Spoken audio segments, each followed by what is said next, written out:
All right. Good morning, everybody. Today is Wednesday, March 14th, 2018. And this is Before the First Cup with Jules here on UCY.TV. Happy Wednesday, everyone. It is 30 degrees with snow, fog mist, and a new fresh foot of snow overnight here in upstate New York. So where do we leave off on Friday? We titled the show Food Nanotech Secrecy, No Testing, SmartBlobs, NanoPills, and Ingestibles. And that actually was the third live show where we had taken a look at nanotech and nanotech in our food and how the FDA is only providing guidance but no actual laws in regards to how or what they do with nanotechnology in our food. And a lot of these companies are doing their own development down long, dark hallways with a blessing from the regulatory agencies. So we're going to continue. This will be the fourth show. And then we did 2 rebroads on nanotech as well. So it'll actually be the 5th or 6th show on nanotech over the last week or so. And we're going to continue with what I still have open on my desktop. We're going to look a lot at packaging and agriculture and some healthcare and some things that they're doing with this stuff so you can get a good feeling for how far along this technology has come very quietly. We discovered back in 2003, I believe, there was a Research and Development Act for nanotechnology signed by George Bush that went into effect in 2005, providing millions, if not billions of dollars of financing to try to commercialize some of these technologies. And then one other thing that we ran across on Friday was how the National Institute of Health, which was one of the 7 or 8 federal institutions receiving a bag of money to be able to then give out grants, had actually come out with a study that it showed that nanotech was potentially dangerous because one of the things that makes nanotech different is its size. Of course, the elements, we only have so many elements in the periodic table. But there's the macro-sized elements, which are still teeny, teeny, tiny. But there's macro-sized, and then there's nano-sized. And once they reduce these elements down to a nano size, they start to behave unpredictably and do all kinds of new things that they had never seen before. We saw on Friday that aluminum in a nano-ized package can become explosive. That is something that doesn't typically happen with aluminum foil, things of that nature. So where we're going to look today, we found out that Google was eyeing nanoparticles as a new platform for healthcare. And then, of course, they've been talking about nanobots in our blood for a very long time. And Kurzweil talking about how they can cure death as a disease. And nanobots usually plays a big part. Well, the way they want to get these into your body is to tell you that it's going to cure the big C. Scientists just created tiny tumor-shrinking robots over 1,000 times smaller than a human hair. And we read this one, I think, last week at some point. Scientists figure out how to shrink tumors using robots built from DNA strands. So these are nano-sized DNA strands. And this technique was tested on breast, skin, ovary, and lung cancers in both mice and pigs. So don't worry about it, because that tiny robot is going to travel through your blood, and it's not going to stay in any of your organs, despite what the National Institute of Health says. If you got the big C, make sure you step up and get this new nanobot that cuts off the blood and oxygen supply to the tumor to kill it. And remember, anything that cuts off blood and oxygen to some part of the body not only can cure you, but it potentially could kill you. And what I found was interesting about this is that this new little nanobot was developed by Arizona State University, and they actually show up here later on in one of these other stories that we read. It just takes 2 to 4 of these invisible molecules packed inside of a hollow DNA tube to create a killer nanobot. Their clot blocks off the fresh blood supply to the tumor and causes visual tissue damage in just 24 hours of time. In the lab, researchers have tried this technique out on dozens of mice, and at least 9 of those really little adorable miniature pigs, including animals who have been injected with breast, lung, skin, and ovarian cancers. The average survival time of the mice doubled, and at least 3 of the mouse skin cancers, the treatment led to complete tumor regression. This technology is a strategy that can be used for many types of cancers. Make sure you step right up, since all of the solid tumor-feeding blood vessels are essentially the same. But there is still one major hurdle for the tiny tech to clear. Scientists haven't yet, at least to your knowledge, and at least in public, tested it out on humans. But the origami that they are using on the DNA, developed at the Weiss Institute of Biologically Inspired Engineering, has helped science and technology in innumerable ways, laying the foundation for how we create life-saving airbags, as well as helping NASA send solar panels into space and building prototypes of collapsible stainless steel heart stents, just to name a few. But this ancient art isn't quite ready to shuttle and dispatch drugs around the human body yet. So don't worry about your origami nano robot, because it won't be coming in the very near future, maybe in the not too distant future. Sorry, this one caught my attention on Friday. New nanoparticle eye drops correct vision without surgery or glasses. Now, you guys know I've talked about how over the last few months I've been noticing my vision has had a bit of a change. So I did go for an eye exam last week and discovered, yes, my left eye has changed a bit. So I do have new glasses coming here, hopefully this week, but if not, early next week. But I had mentioned this to the ophthalmologist, this nanoparticle eye drop to correct your vision without surgery or glasses. Step right up and let's put a few of these nano drops in your eyes. Remember, your eyes are a direct connect to the brain, and I would probably caution against this. Not that I want to stop people from throwing their glasses out, but I don't think I'd step up for this. So it says anyone without 20/20 vision can tell you about the struggles of wearing corrective lenses.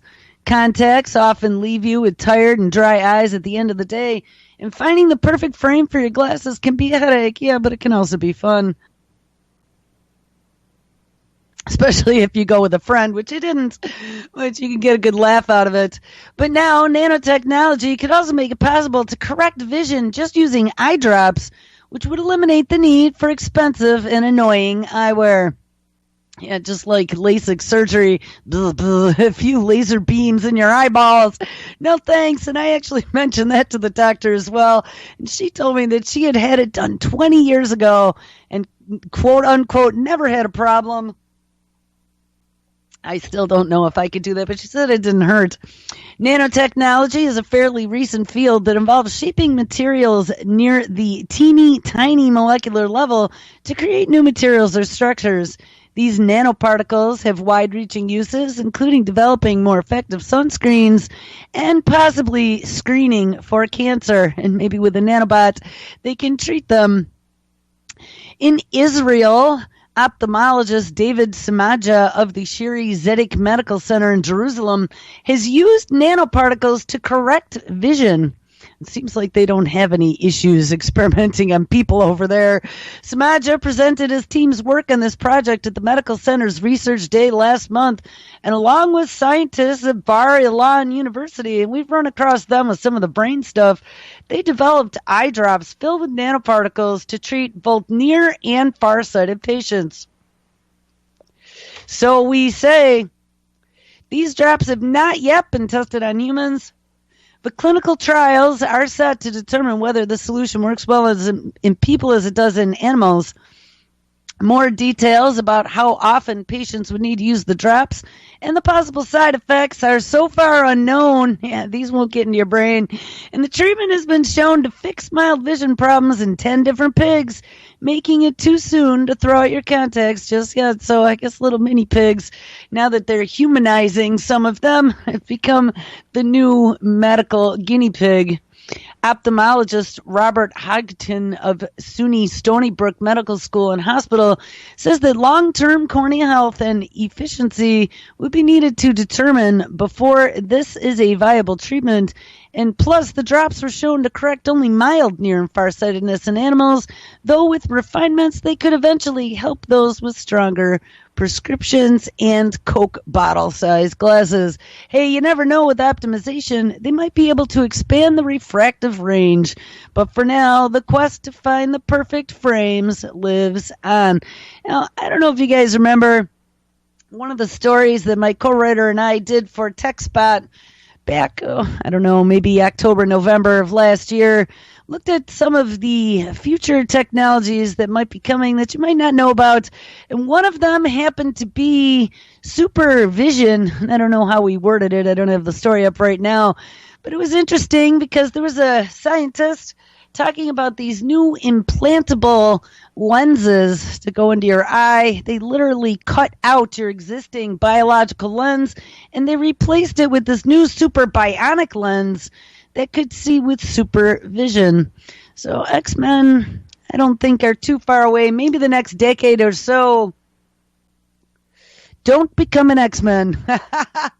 So, all right, here's another one that I ran across, messenger RNA, and that would be mRNA. Messenger RNA lipid nanoparticles are a potent tool for manipulating neuronal genes, and those would be the genes in your neurons, in your brain, and they're going to use messenger RNA encapsulated lipid nanoparticles to get these into you. Maybe they could even put them in your nano eye drops.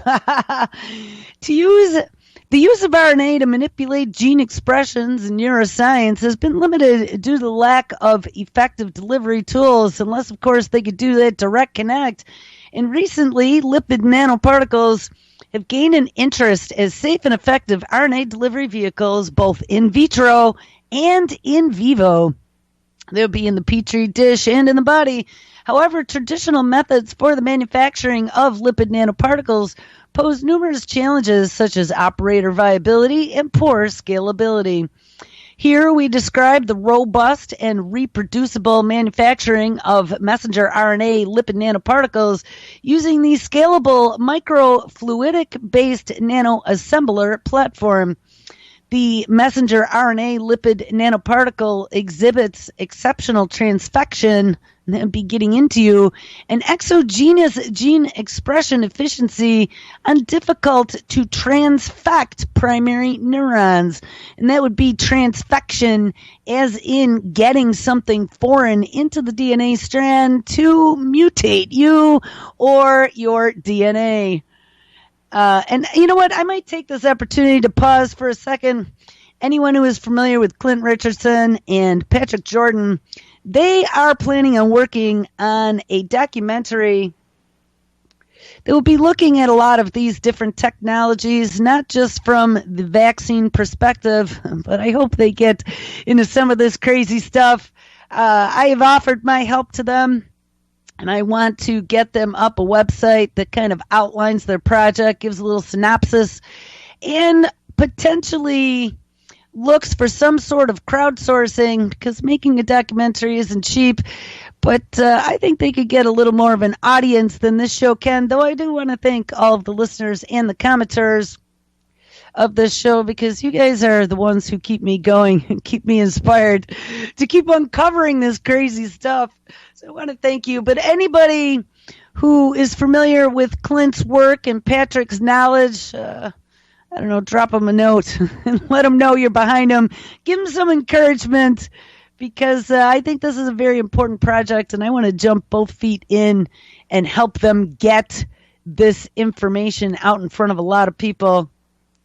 So, all right, back to messenger RNA and transfection. Messenger RNA was successfully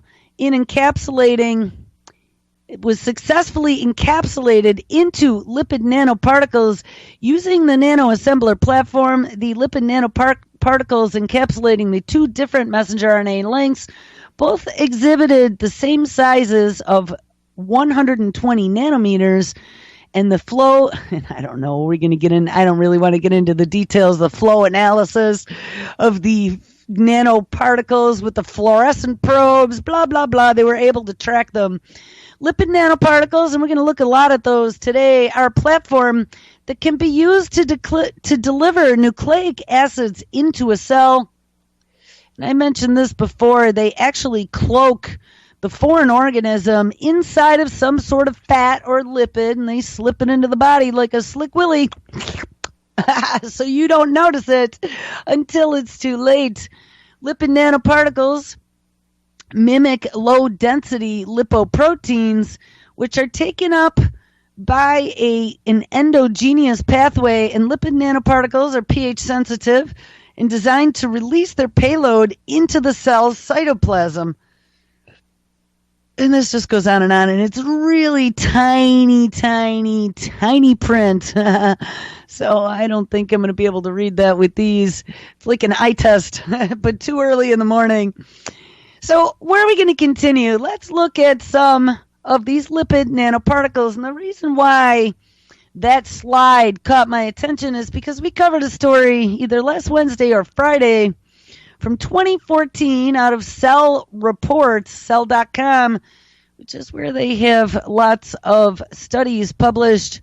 This one was titled, "A Single Administration of CRISPR-Cas9 Lipid Nanoparticles Achieves Robust and Persistent In Vivo Genome Editing."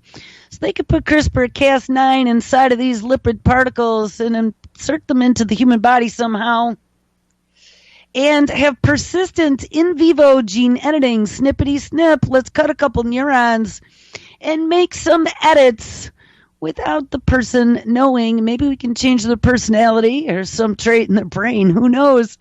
But it's pretty crazy.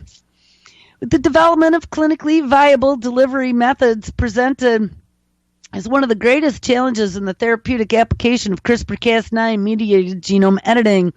But here we report on the development of lipid nanoparticle mediated delivery systems that with a single administration, and that would be just once, it enabled significant editing of mouse transferrin, which is a gene in the liver with 97% reduction in the serum protein levels that persist for at least 12 months.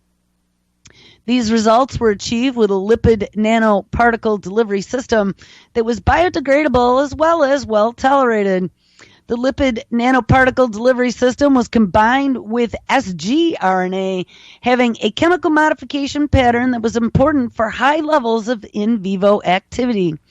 The formulation was similarly effective in a rat model. And our work demonstrates that this lipid nanoparticle system can deliver CRISPR-Cas9 components to achieve clinically relevant levels of in vivo genome editing with concomitant reductions of TTR serum proteins in the liver, highlighting the potential of this system as an effective genome editing platform. Now, if you go back to the last few shows where we take a look at how a lot of these food companies are creating quote-unquote nutraceuticals. These will be foods that were now healthy for you that didn't used to be considerably healthy before. There really is no huge amount of regulation, just guidance from the Food and Drug Administration. And as long as they aren't changing the formulation of the food too grossly, they don't really have to get any type of further testing done, even though nano-sized particles react differently than macro-sized particles, says the National Institute of Health. But now, of course, we also discovered that ingestibles and nanotechnology are fully changing medicine. So now we have CRISPR-Cas9 in genome live editing using lipid nanoparticles as a delivery mechanism. All right, so now here's another paper. This is out of Springer.com. Solid lipid nanoparticles, and that would be the temperature at which it is a solid versus a liquid. Solid nanoparticles are typically solid at body temperature. Solid lipid nanoparticles as delivery systems for bioactive food components. We also read about SmartBlobs.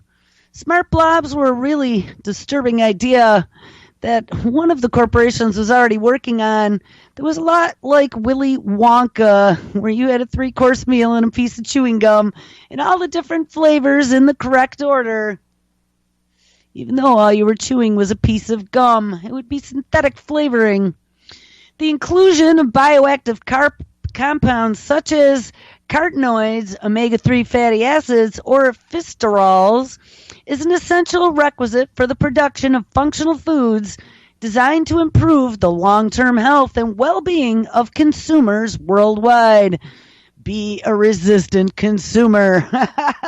You don't want to be eating this stuff because you are the guinea pig. It is untested, and that was per a whole bunch of stories that we read last week.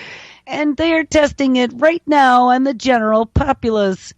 To incorporate these functional components successfully into a food system such as yours, structurally sophisticated encapsulation matrices have to be engineered, which provides maximal physical stability, protects the ingredients against chemical degradation, and allows for precise control over the release of encapsulated components during the mastication and digestion to maximize absorption. Well, that was a big mouthful. But they're going to be able to manipulate and control the structure of your food system and the different encapsulated components that they do a slick willy and slide them in there without you knowing. We don't want them to have control over things that are inside of our bodies. A novel encapsulation system initially developed in the pharmaceutical industry to deliver lipoic bioactive components is solid lipid nanoparticles. Solid lipid nanoparticles, more affectionately abbreviated as SLN, consists of crystallized nanoemulsions with a dispersed phase being composed of solid lipid carrier bioactive ingredient mixtures. Contrary to the larger colloidal solid lipid particles, specific crystal structures can be dialed in solid lipid nanoparticles using specific surfactant mixtures and ensuring that the mean particle size is below 100 to 200 nanometers. Moreover, in solid lipid nanoparticles, microphase separation of the bioactive compound from the solidifying lipid matrix can be prevented, resulting in an even dispersion of the encapsulated compound on the solid matrix. There's a lot of gobbledygook, thereby improving the chemical and physical stability of the bioactive compounds. In this review article, which you have to purchase for $39.95, we will briefly introduce the structure, properties, stability, and manufacturing of solid lipid nanoparticles and discuss their emerging use in food science. Well, we're not going to get the rest of that story because I don't have $40 to spend on a scientific study, but there was something that came out of the Royal Society of Chemistry peer review publication. This is the Royal Society of Chemistry analysis out of Seoul, South Korea.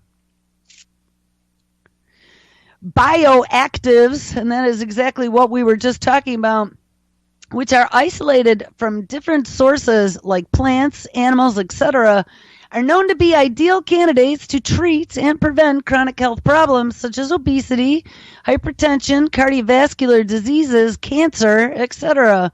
Unfortunately, due to our 21st century lifestyle and food habits, humans are consuming healthy bioactives less than are recommended, unless you don't know about it. And hence, there is an increasing demand from consumers for food products which are fortified with these bioactives, now with omega-3s, now with probiotics. Remember, when the Cheetos look like they're healthy, it's time to raise an eyebrow. However, the addition of these healthy bioactives in food products for fortification is a challenging job, like your cereal, now fortified with synthetic vitamins. And the main cause is their susceptibility to a complex matrix present in food products and the GI tract, such as your pH, your temperature, the enzymes, etc. These etc. are a little too much in this scientific paper. Though colossal effort has been put by researchers to successfully translate drug delivery technology in your food for bioactive delivery to protect these susceptible bioactives during production, storage, and consumption, and that would be when you eat it, without your knowledge, success is limited. So due to their near impeccable stability for the delivery of bioactives in terms of toxicity, scalability, and acceptability, solid lipid nanoparticles are drawing attention from food technologists. In this review, efforts have been made to present an overview about the expectation and the suitability of solid lipid nanoparticles for the delivery in your food of bioactives, the selection of ingredients, and their importance in achieving those expectations, and industrially feasible methodologies for their production. Is quoted by Hippocrates, the father of modern medicine. He says, quote, "Let food be thy medicine and medicine be thy food." So now they are going to take that to a painful level. So in the last few years, there has been a growing realization of the pivotal link between your diet, your health, and your well-being. So stop eating those Cheetos. Thus, consumers prefer food products which are tasty and healthy. And further, consumers expect food to provide some additional physiological functions for promoting general body development and disease prevention. So because of all these attributes, we decided that slipping stuff you didn't know about that would make things good for you into your food is going to be a good idea and a way to sell it to you without telling you until we tell you 10 years later. These attributes required to the food are provided by bioactive molecules which possess biological activity in addition to their nutritional value. And that would be biological activity that we programmed into them. Bioactive molecules occur naturally, normally at very low concentrations, so hence the fortification is highly desired to increase the concentration of specific and desired bioactives in food products. Unfortunately, direct addition of these healthy bioactives to your food products results in an unwanted change in the organoleptic properties of the food products, which would be something like a bad odor or a taste or an undesired mouthfeel, like really gooey. And it also destabilizes the product by forming aggregates and sentiments. Even then, due to their pharmacokinetic mismatch, consumer does not get the full benefit after consuming these really gross food products without their desired organoleptic attributes.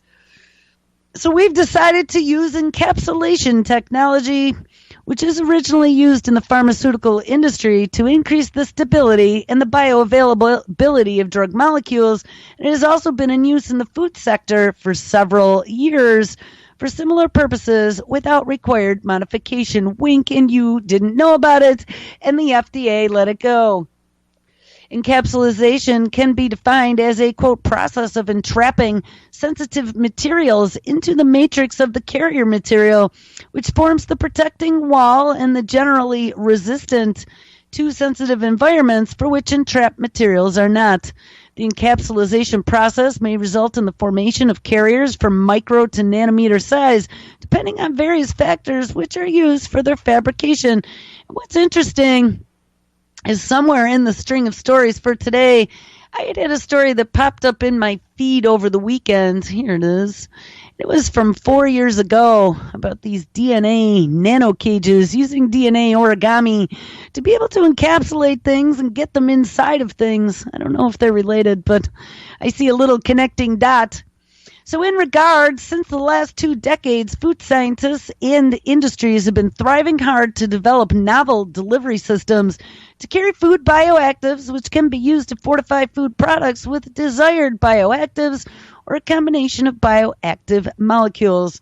Problems which are associated with food bioactives are shown in the figure above. And the main objective of this review is to provide insight into the expectations from a bioactive delivery system and the suitability of solid lipid nanoparticles in your food to fulfill those expectations, and describe how lipid nanostructures can be engineered to meet those expectations. I mean, who wants engineered food? I know I don't. So, ideally, the development of an encapsulation system to deliver bioactives is expected to possess the following properties. A. It is suitable to entrap bioactives with different physiochemical properties, and that would be the melting point, the solubility, the stability, the origin, in its maximum quantity and quality. B, it also has the capacity to deliver the entrapped cargo to the right place at the right time in the right concentration. C, it can protect the entrapped bioactives both from adverse environments, and that would be the temperature, oxygen, light, etc., in the complex matrix of the food product and during the consumption of the product until those entrapped bioactives reach the desired site of action. And D, it should prove to be affordable and cheap when the cost-benefit ratio is considered. Well, there's actually more alphabet here on the next page. E, it should be versatile enough to allow its use in different types of foods, and that would be in liquids, powders, and gels. Remember, Soylent Green. And F, it should not interfere with the desired qualities of the final food product, and that would be the taste, odor, appearance, and viscosity. G, it should be easy to prepare but stable in complex processing and storage conditions to be used in food products. So it's anything that's processed. Caution. H, it should be easily scalable. I, it should be stable upon sterilization methods which are used to sterilize food products. J, raw materials for fabrication should be easily available in abundance. And K, it should be stable in various food formats. Thus, it needs to be stable in aqueous dispersions and also upon lyophilization and spray drying. In order to obtain the mentioned characteristics above from the design delivery system, the major determining factors are the selection of the carrier material and the production method. A variety of materials are available to use as carrier materials to slip the stuff into your food to obtain the desired characteristics mentioned above.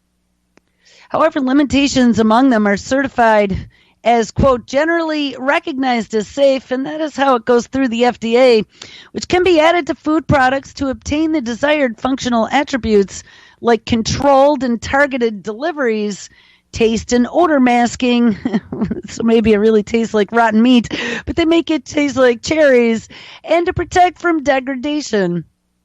Further, it is noteworthy that due to the preference for fully natural materials as a carrier, among the consumers and producers, they could put a stamp saying it's fully organic.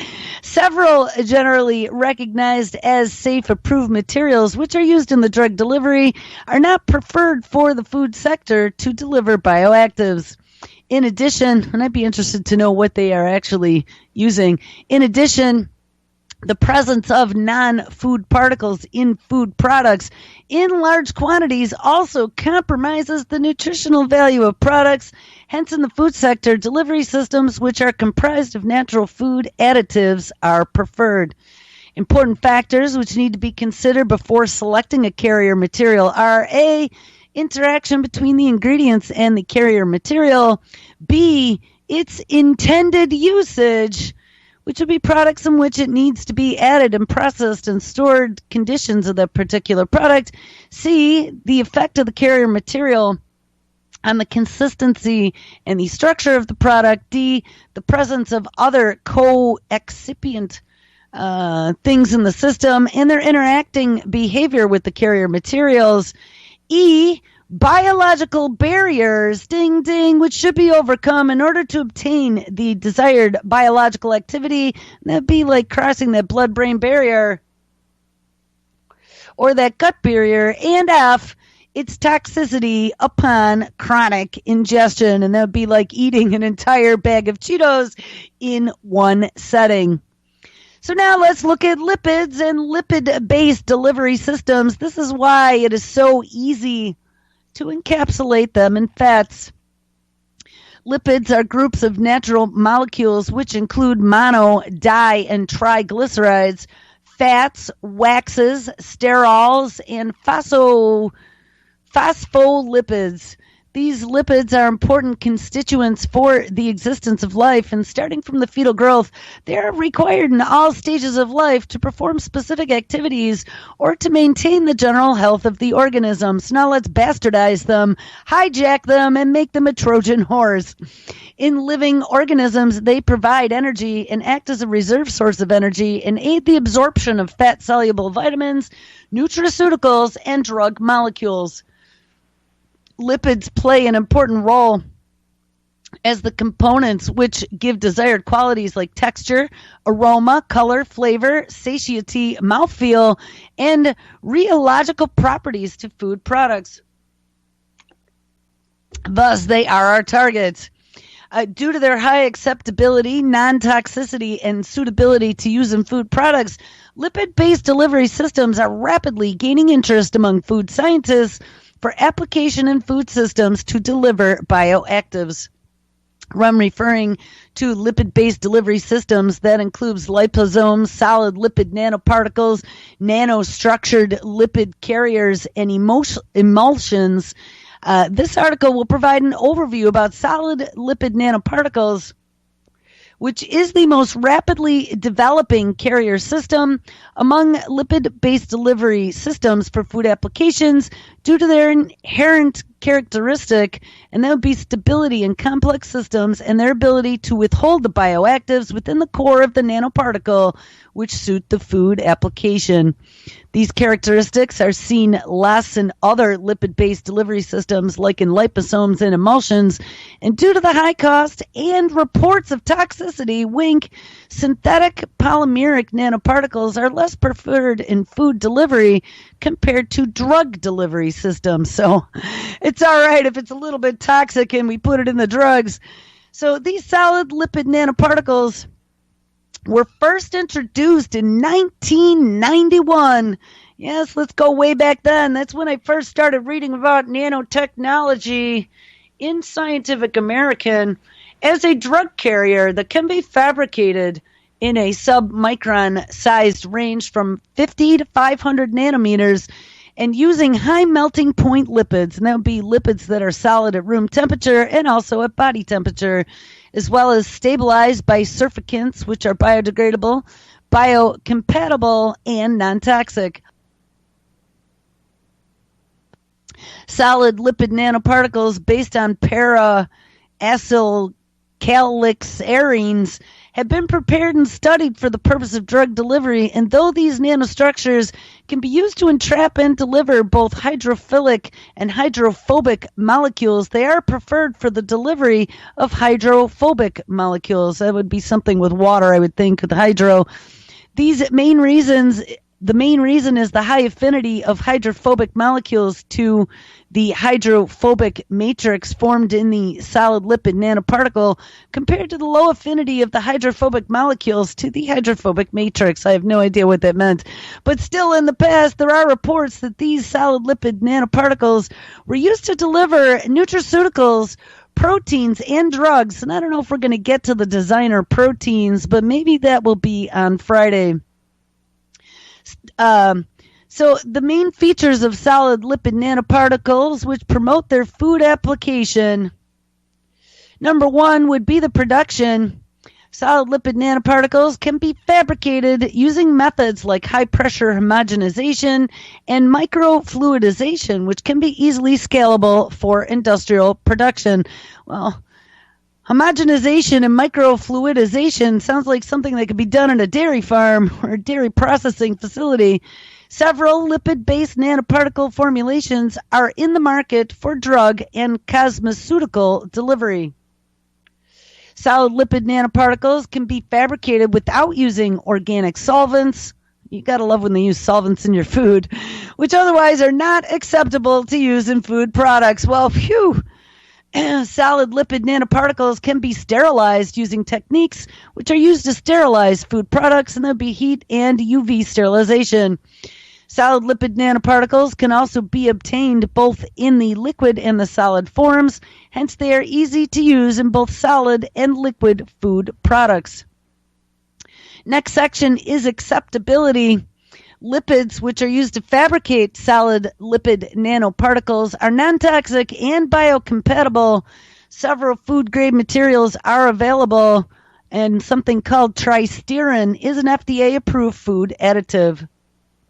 Raw materials used in the production of solid lipid nanoparticles, such as lipids, surfactants, and co-surfactants, are easily available in large scales with a preferred quality. Food-grade surfactants like polyoxyethylene, sorbitine uglanate, which is also known as tween 80, as well as proteins, can be used to fabricate solid lipid nanoparticles. And in order to be best suited for oral delivery, and they'll be through your mouth, this is the preferred route of administration for nutraceuticals. So they're going to feed it to you, and you're not even going to know it. So now next section, biological activity.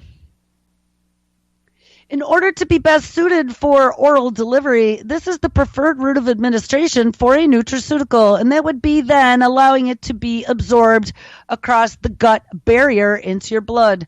Solid lipid nanoparticles provide chemical protection to the encapsulated nutraceuticals against chemical degradations in the product, and that would be pH, salt, and temperature in your body and during storage. Solid lipid nanoparticles protect susceptible nutraceutical agents against degradation in the GI tract. And solid lipid nanoparticles provide chemical protection to the encapsulated nutraceuticals against chemical degradation. Solid lipid nanoparticles enhance the bioaccessibility of nutraceuticals in the intestine by forming micelles, which I don't know what those are, micelles, M-I-C-E-L-L-E-S, and the rate and the size of the nutraceutical release can be controlled by varying solid lipid nanoparticle sizes and composition. So, I don't know, do we keep going? I think we move on to the next story, because it seems like there's a lot of solid lipid nanoparticle usage in our food already going on. So this one was one that I found in my feed that said, 4 years ago you posted this story, and I was like, this is right along the same lines of the stuff we're talking about today. Phys.org. This is a study out of Harvard University, March 13th, 2014. So that was a year ago, 4 years ago yesterday. Self-assembling nano cages are the largest standalone 3D DNA structure yet. Move over, nanotechnologists, and make room for the biggest of the small. Scientists at the Harvard's Weiss Institute of Biologically Inspired Engineering, have built a set of self-assembling DNA cages that are 1/10 as wide as a bacterium.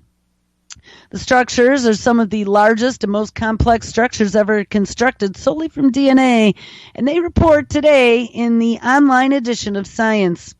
Moreover, the scientists visualized them using DNA-based super-resolution microscopy and obtained the first sharp 3D optical images of the intact synthetic DNA nanostructures in a solution. In the future, scientists could potentially coat the DNA cages to enclose their contents, packaging drugs for delivery to tissues or maybe even nutraceuticals. And like a roomy closet, the cage could be modified with chemical hooks that could be used to hang other components such as proteins or gold nanoparticles. This could help scientists to build a variety of technologies, including little tiny power plants, minuscule factories that produce specialty chemicals inside of you, or even high-sensitivity photonic sensors that diagnose disease by detecting molecules produced by abnormal tissue, potentially inside of you. I see exciting possibilities for this technology, says Pen Yin, PhD, a core faculty member at the Weiss Institute and assistant professor of systems biology at Harvard Medical School and the senior author on the paper. DNA, of course, is best known as a keeper of genetic information, but scientists in the emerging field of DNA nanotechnology are exploring ways to use it to build tiny structures for a variety of applications. These structures are programmable in that scientists can specify specific sequences of letters or bases in the DNA, and those sequences can then determine the structure it creates. So far, most researchers in the field have used a method called DNA origami, and we've run across that a lot, in which short strands of DNA staple 2 or 3 separate segments of a much longer strand together, causing that strand to fold into a precise shape. DNA origami was pioneered by the Weiss Institute core faculty member William Shi, PhD, who is also an associate professor in the Department of Biological Chemistry and Molecular Pharmacology at Harvard Medical School and a Department of Cancer Biology at the Dana-Farber Cancer Institute. Yin's team has built different types of DNA structures, including a modular set called single-stranded DNA tiles or DNA bricks, kind of like Lego. We talked about that the other day. These parts can be added or removed independently, but unlike Lego, they spontaneously self-assemble. But for some applications, scientists need to build much larger DNA structures than anyone has built so far. So add to their toolkit, Yin's team sought a much larger building block to match. Yin and his colleagues first used DNA origami to create extra large building blocks in the shape of a photographer's tripod, and the plan was to engineer these tripod legs to attach end to end to form a polyhedra, which is an object with many flat faces that themselves are triangles, rectangles, or polygons. And yeah, it looks like a little DNA buckyball. But when Yin and his paper's 3 lead authors, we're going to skip all their names, built bigger tripods and tried to assemble them into a polyhedra, the large tripod legs would splay and wobble, which kept them from making a polyhedra at all.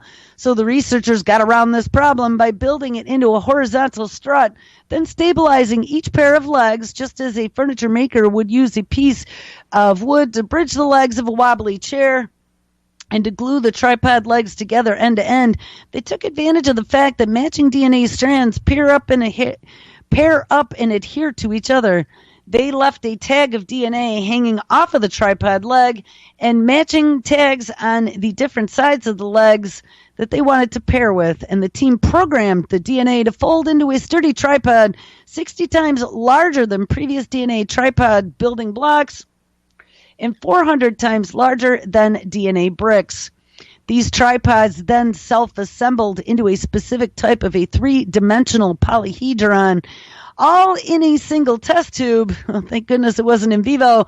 But by adjusting the length of the strut, they built tripods that range from upright to splay-legged, and more upright tripods formed polyhedra with fewer faces and sharper angles, such as a tetrahedron, which has 4 triangular faces. More splay-legged tripods form polyhedra with more faces, such as a hexagonal prism, which is shaped like a wheel of cheese and has 8 faces, including its top and its bottom. In all, they created 5 polyhedra, a tetrahedron, a triangular prism, a cube, a pentagonal prism, and a hexagonal prism, all out of DNA. After building these cages that then they can put chemicals into, the scientists visualized them using a DNA-based microscopy method that they developed called DNA paint. And in DNA paint, short strands of modified DNA caused points on the structure to blink, and the data from the blinking images revealed structures too small to be seen with conventional light microscopes. DNA paint produced ultra-sharp snapshots of the researchers' DNA cages, which are the first 3D snapshots ever of a single DNA structure in its native watery environment. Bioengineers interested in advancing the field of nanotechnology need to devise manufacturing methods for DNA that build sturdy components in a highly robust manner and develop self-assembly methods that enable formation of nanoscale devices with defined structures and functions. DNA cages and the methods for visualizing this process in a solution represent a major advance along this path. So 4 years ago, they were already here, and this has got to be concerning because the Weiss Institute of Biologically Inspired Engineering was also the place that was the home of the robo-bees. And the robo-bees were the reason that they came up with a teeny tiny manufacturing process such as origami. All right, so now that we got into DNA and nanotechnology, here's another story that I ran across in one of the notes of the rebroads on Nanotech that we aired last week. And this one is out of a publication titled Science20.com and Science2.0.com. GNA, and that would be G as in George. DNA's chemical cousin is a nanotechnology building block. And this article was dated April 28th, 2008. So this is almost just a month shy of being 10 years ago. In the rapid and fast-growing world of nanotechnology, researchers are continually on the lookout for new building blocks to push innovation of discovery to scales much smaller than the tiniest speck of dust. In the Biodesign Institute, where, Arizona State University, hey, we've run across them again. Researchers are using DNA to make intricate nano-sized objects, and working at the scale holds great potential for advancing medical and electronic applications and merging you with the machine. DNA, often thought of as the molecule of life, is the ideal building block for nanotechnology because they self-assemble, snapping together into shapes based on natural chemical rules of attraction, just like Weiss is doing. And it is a major advantage for biodesign researchers like Hao Yan, who rely on the unique chemical and physical properties of DNA to make their complex nanostructures like tetrahedrons. While scientists are fully exploring the promise of DNA nanotechnology, Biodesign Institute colleagues in Arizona are working to give researchers brand new materials to aid their designs. In an article recently published in the Journal of American Chemical Society, they put their research team as having been the first to make self-assembled nanostructures composed entirely of glycerol nucleic acid, and that would be GNA, which is the synthetic analog of DNA.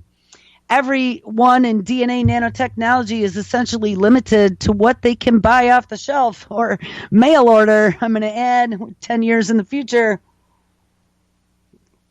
But we wanted to build synthetic molecules that assembled like DNA, but had additional properties not found in natural DNA. The DNA helix is made up of 3 simple parts. They would be a sugar, a phosphate molecule that forms the backbone of the DNA ladder, and then one of 4 nitrogenous bases that makes up the rungs, and that would be CATG. The nitrogenous base pairing rules in the DNA chemical alphabet fold DNA into a variety of useful shapes for nanotechnology, given that an A can only form a zipper-like chemical bond with TG and only pair with C, which I didn't know that. In the case of GNA, the sugar is the only difference with DNA, and the 5-carbon sugar commonly found in DNA, called deoxyribose, is substituted by glycerol, which contains just 3 carbon atoms. I didn't know that either. Chaput, the head researcher, has a long-standing interest in tinkering with the chemical building blocks used to make molecules like proteins and nucleic acids that do not exist in nature. Well, Chaput, you better stop that stuff. And when it came to synthesizing the very first self-assembled GNA nanostructure, Chaput had to go back to the basics. The idea behind the research was what to start with, a simple DNA nanostructure that we could just mimic. And that's exactly what they're doing, bio-inspired engineering. They are stealing the secrets from nature to make their monsters. The very first self-assembled DNA nanostructure was made by Ned Siemens' lab at Columbia University in 1998, the very same laboratory where Arizona State University professor Hao Yan received his PhD. Chaput's team, which included graduate student Richard Zhang and Elizabeth McMullen, were not only able to duplicate these structures, but unique to GNA, they also found that they could mirror image nanostructures. In nature, many molecules important to life, like DNA and proteins, have evolved to exist only as right-handed, but the GNA structures, unlike DNA, turned out to be enantiometric molecules, which means that in chemical terms, they could be both right and left-handed. Making GNA is not tricky. It is just 3 steps, and with 3 carbon atoms, only 1 stereo center, says Chaput, and it allows us to make these right and left-handed biomolecules to totally bastardize life on planet Earth. People who have actually made left-handed DNA, but it is a synthetic nightmare, and to use it for DNA nanotechnology, it could actually never work. It is too high of a cost to make, so no one could ever get enough material. But the ability to make mirror image structures opens up brand new possibilities for messing up the planet. And the research team also found a number of physical and chemical properties that were unique to GNA, which includes having a higher tolerance to heat than DNA nanostructures. So now with a brand new material in hand, which Chaput dubs unnatural nucleic acid structures, the group hopes to explore the limits on the topology and the type of structures that they can make. We think that if we take this as a basic building block and begin to build more elaborate structures in 2D, and we will see in an atomic force microscopy images, I think it would be interesting to see where all this all goes. Oh yes, when researchers come up with all kinds of clever designs. And now, I don't know. Well, here's one more. This one just came out the other day, but we read about this probably a few months ago. Gene editing just got so damn precise that researchers can now change just one single letter in DNA code. They can flip the switches of C, A, T, and G. So this is huge news for fixing genetic diseases and another reason for you to eat your Neutroceuticals. Gene editing has the power to completely shape our world, and don't worry about it because we can encapsulate CRISPR-Cas9 in lipid nanoparticles and put it into food. But now researchers in Japan have developed a new gene editing technique that uses CRISPR alongside a DNA repair system to modify single DNA in the human genome. All right, guys, have an awesome Wednesday.